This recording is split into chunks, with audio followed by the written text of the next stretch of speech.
Testemunhos Seletos, volume 2, capítulo 47. Solicitude de Deus por sua obra. Foi sob circunstâncias difíceis e desalentadoras que Isaías, sendo ainda moço, foi chamado para exercer o ministério da profecia. Seu país estava nesse tempo ameaçado de destruição. Por sua transgressão da lei de Deus, o povo judeu se privara da proteção divina, e os exércitos dos assírios estavam a ponto de invadir o reino de Judá. Entretanto, o perigo que ameaçava este da parte dos inimigos não era o que mais o afligia. Era a perversidade de seu povo que mais profundamente deprimia o espírito do servo de Deus. Por sua apostasia e rebelião, esse povo desafiava os juízos divinos. Chamado a transmitir-lhe uma mensagem de advertência, o jovem profeta sabia que teria de defrontar a mais obstinada resistência. Tremeu por isso quando pôs os olhos em si mesmo e pensou na pertinácia e incredulidade do povo a favor do qual lhe cumpria trabalhar. Sua tarefa pareceu-lhe não oferecer nenhuma probabilidade de êxito. Devia, em seu desespero, subtrair-se à sua missão e abandonar Israel à idolatria. Deviam os deuses de Nínive dominar a terra em desafio ao Deus do céu? Esses pensamentos o sacudiram quando Isaías se achava no pórtico do templo. De repente pareceu-lhe que a porta e o véu do interior do templo se abriram ou foram corridos, sendo-lhe permitido relancear a vista para dentro do Santo dos Santos, onde nem mesmo os pés de um profeta poderiam pisar. Perpassou-lhe então diante dos olhos uma visão em que Jeová apareceu sentado num alto e sublime trono, enchendo o seu séquito o recinto do templo. De cada lado do trono se vinham os serafins que com 2 asas voavam, com outras 2 cobriam o rosto em adoração e com 2 os pés. Em adoração solene exclamavam esses anjos: Santo, Santo, Santo é o Senhor dos exércitos. Toda a terra está cheia de sua glória. Isaías 6, verso 3. Até que os umbrais, as colunas e o portal de cedro pareciam tremer ao som, e toda a casa se encheu de seu louvor. Nunca dantes compreendera Isaías tão plenamente a grandeza de Jeová ou sua perfeita santidade. E em sua fragilidade e imperfeição, pareceu-lhe que teria de perecer ante a divina presença. Ai de mim, exclamou, que vou perecendo porque eu sou homem de lábios impuros e habito no meio de um povo de impuros lábios, e os meus olhos viram o Rei, o Senhor dos exércitos. Isaías 6, verso 5. Desceu então a ele um dos serafins a fim de prepará-lo para a sua grande missão. Com uma brasa viva tirada do altar, tocou-lhe nos lábios e disse: Eis que isto tocou os teus lábios, e a tua iniquidade foi tirada e purificado o teu pecado. Quando, pois, se fez ouvir a voz de Deus perguntando: A quem enviarei? Quem há de ir por nós? Isaías respondeu em tom repassado de santa confiança: Eis-me aqui, envia-me a mim. Isaías 6, versos 7 e 8.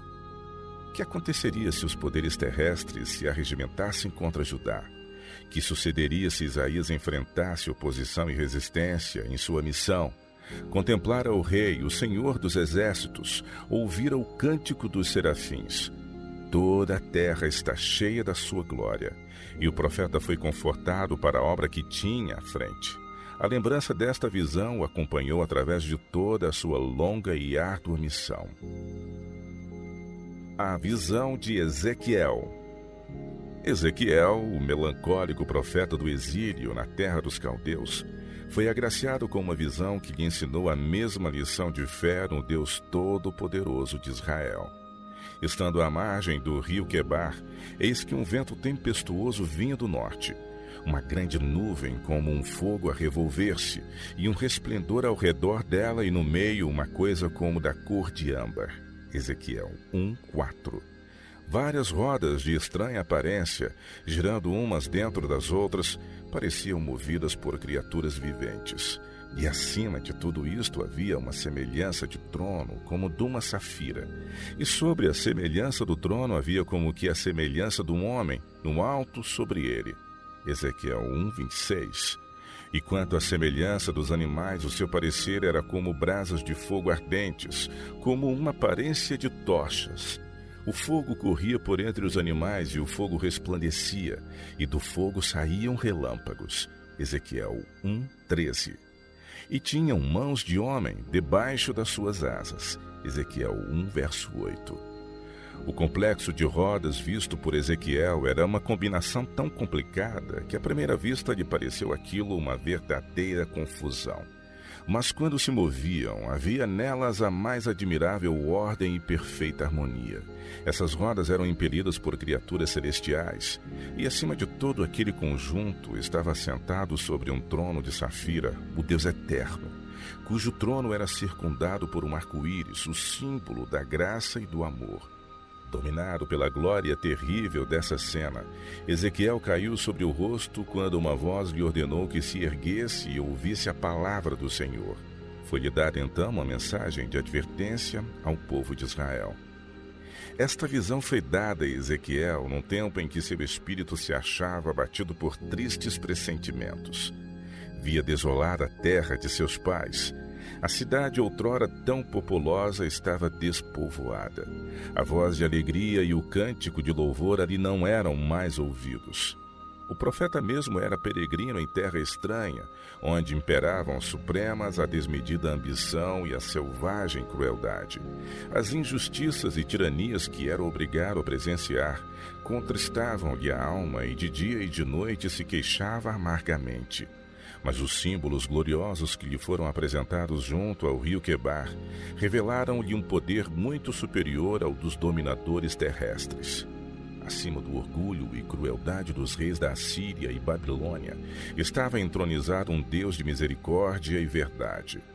Aquele complexo de rodas que ao profeta parecera tão confuso era governado por mão onipotente. O Espírito de Deus que lhe fora mostrado movendo e dirigindo aquelas rodas convertia aquela confusão em harmonia. Do mesmo modo, o mundo inteiro se acha sob o seu domínio. Milhares de seres celestiais estão prontos para, sobre a sua palavra, dominar o poder e os planos dos homens maus e fazer tudo redundar em benefício dos fiéis servos de Deus. A mesma certeza para a igreja remanescente. Da mesma maneira, quando Deus estava a ponto de revelar a João, o discípulo amado, a história futura de sua igreja, deu-lhe uma segurança do interesse e cuidado do Salvador pelo seu povo, fazendo-lhe observar em visão um semelhante ao Filho do Homem. Apocalipse 14:14. Andando por entre os castiçais que simbolizam as 7 igrejas. Ao passo que João recebia a revelação das últimas grandes lutas da igreja com as potências do mundo, foi-lhe dado também contemplar a vitória final e o libertamento dos fiéis. Viu a igreja empenhada no conflito moral com a besta e sua imagem, e a adoração dessa besta imposta sob pena de morte. Mas olhando através do fumo e ruído da batalha, notou sobre o monte Sião, unido ao Cordeiro, um grupo que, em vez do sinal da besta, em suas testas tinham escrito o nome de seu pai. Apocalipse capítulo 14, verso 1. Depois viu o número dos que saíram vitoriosos da besta e da sua imagem, do seu sinal e do número do seu nome, que estavam junto ao mar de vidro e tinham as harpas de Deus. E cantavam o cântico de Moisés, servo de Deus, e o cântico do Cordeiro. Essas lições são para benefício nosso. Necessitamos exercer fé em Deus porque estamos justamente enfrentando um tempo de grandes provações. Cristo, no Monte das Oliveiras, enumerou os juízos terríveis que deviam preceder sua volta. E ouvireis de guerras e de rumores de guerras, porquanto se levantará nação contra nação e reino contra reino, e haverá fomes e pestes e terremotos em vários lugares. Mas todas essas coisas são o princípio de dores. Mateus 24, de 6 a 8. Se bem que essas profecias tivessem tido cumprimento parcial na destruição de Jerusalém, aplicam-se mais diretamente aos últimos dias. No limiar de solenes eventos. Estamos em vésperas de grandes e importantes acontecimentos. As profecias rapidamente se estão cumprindo. O Senhor está às portas. Está prestes a inaugurar-se um período da mais alta importância para todos os viventes. As controvérsias do passado serão reavivadas e outras novas suscitadas. As cenas que deverão desenrolar-se neste mundo não são nem sequer sonhadas. Satanás está operando por meio de instrumentos humanos, os que se empenham em conseguir uma emenda à Constituição para obter uma lei que imponha a observância do domingo, mal compreendem qual vai ser o resultado. Uma crise está iminente. Entretanto, os servos de Deus não devem confiar em si mesmos nesta hora calamitosa. Nas visões dadas a Isaías, Ezequiel e João, vemos o interesse que o céu toma nos acontecimentos da terra e quão grande é a solicitude de Deus pelos que lhe são fiéis. O mundo não está sem um governante. O programa dos sucessos futuros está nas mãos do Senhor. A majestade do céu tem sob sua direção o destino das nações e os negócios de sua igreja.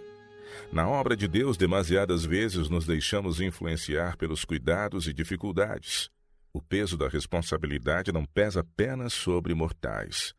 Precisamos confiar em Deus, crer nele e avançar. A incansável vigilância dos mensageiros celestiais e seu incessante empenho em prol dos que vivem na terra nos revelam como a mão de Deus está guiando uma roda dentro de outra. O instrutor divino diz a cada qual que desempenha uma parte em sua obra o que outrora disse a respeito de Ciro: Eu te cingirei, ainda que tu não me conheças. Isaías 45, verso 5. Na visão de Ezequiel, a mão divina aparece debaixo das asas dos querubins. Isto tem por fim ensinar aos servos de Deus que é seu poder que lhes há de garantir o êxito. Operará por meio deles se renunciarem à iniquidade, purificando o coração e a vida. A brilhante luz que resplandece por entre criaturas viventes, com a velocidade do relâmpago, representa a rapidez com que a obra de Deus há de por fim ser consumada.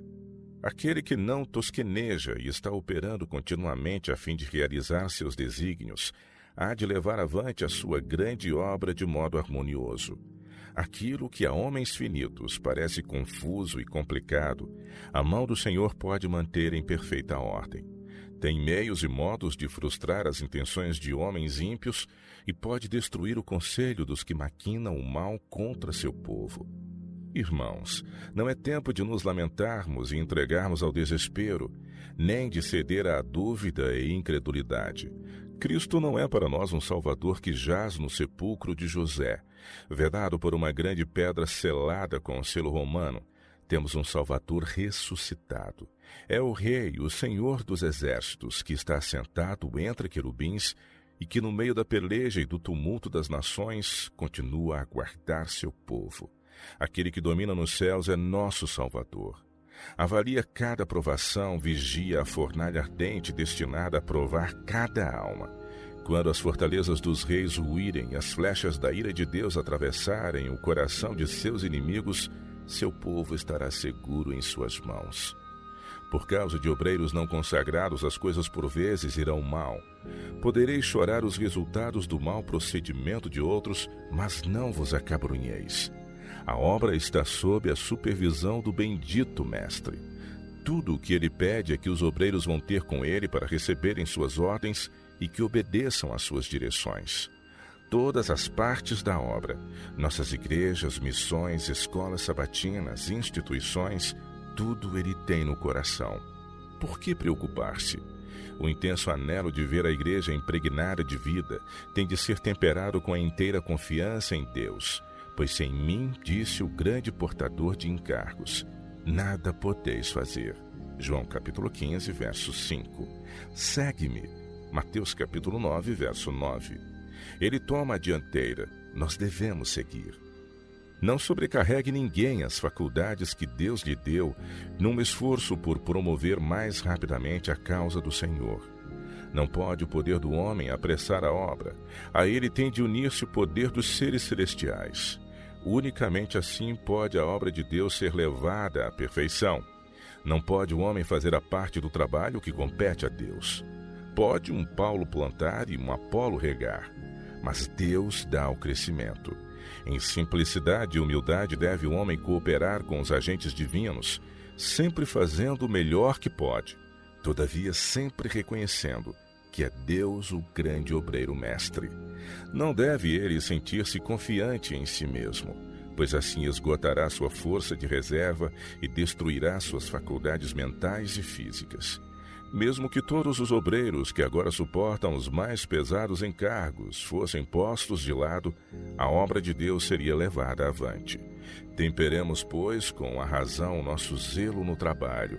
Cessemos os esforços por fazer aquilo que só o Senhor pode efetuar.